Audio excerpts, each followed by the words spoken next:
Line লিখে রেখেছি। অকুল্লু সগীরি ওয়া কাবীরি মুস্তাতর। আল্লাহ তাআলা বলেন প্রত্যেক ছোট বড় বিষয় লাইনে লাইনে লেখা আছে, অর্থাৎ লেখার মধ্যে কোনো অস্পষ্টতা নেই, জড়তা নেই, লেখাটা বোঝা যাচ্ছে না, অতিরিক্ত টানা হয়ে গেছে যার কারণে বুঝি নাই, অতিরিক্ত অস্পষ্ট হয়ে গেছে যার কারণে বুঝি নাই, এগুলো বলার কোনো সুযোগ থাকবে না। তারা স্পষ্টভাবে সব লেখা বুঝতে পারবে। আল্লাহ তাআলা বলেন অকুল্লু সগীরি ওয়া কাবীরি মুস্তাতর। প্রত্যেক ছোট বড় সব কিছু লাইনে লাইনে লেখা থাকবে, একটা কথাও বাদ পড়বে না। ইন্নাল মুত্তাকিনা ফি জান্নাতি ওয়া নাহার।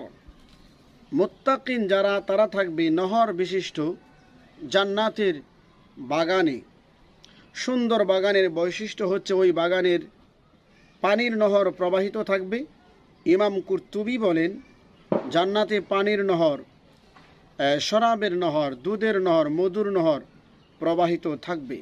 এই চারটি নহর সর্বাবস্থায় থাকবে, কখনোই পানি, মধু, শরাব, দুধ কমবে না, খাওয়ার পরে আগে সমান সমান থাকবে।